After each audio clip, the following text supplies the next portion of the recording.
Okay. It's a little shadowy, but. So this is your first week of fall camp here, Don. What's been the biggest adjustment for you coming to this program? Well, I think right now the most pleasant adjustment has been the weather. Because, this time of the year in Arizona, whether you're in Flagstaff and you come down or not, it's hot, and this is great weather right here. Does it help for what you guys want to do with how fast you play? I think it does. But, the key thing our players have got to do is to make sure that they continue to run to the football every single time, every snap.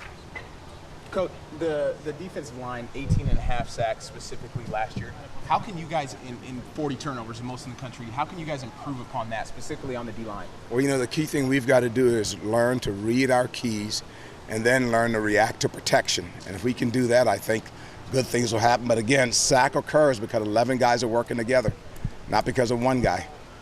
How much does having three guys like Hart, Mooley, and Wade help you? A first-year coach, you got guys that have been in the program that long. It always helps, This is the same scheme we ran last year, and so the key thing is for those guys, they're familiar with the scheme, so that's always a big plus. Ricky is a guy who Coach Helfrich singled out the other day after your first competition day. Who played well. You've obviously only known him for a few months now, but what about Ricky stands out as a kid? Well, the key thing I'm looking at every single play is one snap at a time, and he's being physical. He still has to put his nose in his gap at times, but he's working to be physical. You got a couple, Eric Armstead and DeForest Buckner, who came in together. A couple guys who I think a lot of people think of as kind of a tandem. What do those two guys bring to you? Well, those guys are athletic, they're physical, and they're pushing the guys ahead of them. Eric is massive, right? Yes. What are you coaching him on? What are you trying to? Well, a big guy like that, you got to make sure he keeps his pads low. And if he can do that, his height then is a plus to him. You must have been on the Arizona staff with Chris Miller.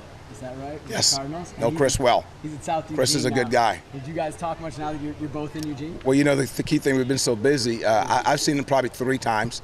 Yeah, and my wife finally gets to town probably in about a week from now, and so we'll see them a little bit more during the off season. Right.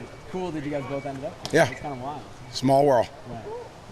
And look at the number you have coming back defensively, and I know Nick has always liked to rotate a lot of guys on the defense.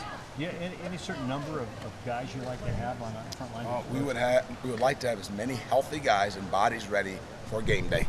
So when it's necessary that we can roll guys in. Coach, how have you seen Eric and DeForest develop throughout the spring and now fall camp, and what do you expect out of them this season? Well, the key thing with all the guys right now, they're learning to strike with their hands in every situation, and I think those guys are big and physical and long-armed, so that's a plus for them. But like the other guys also, they're working to do the same thing every single snap, play with their hands and be physical.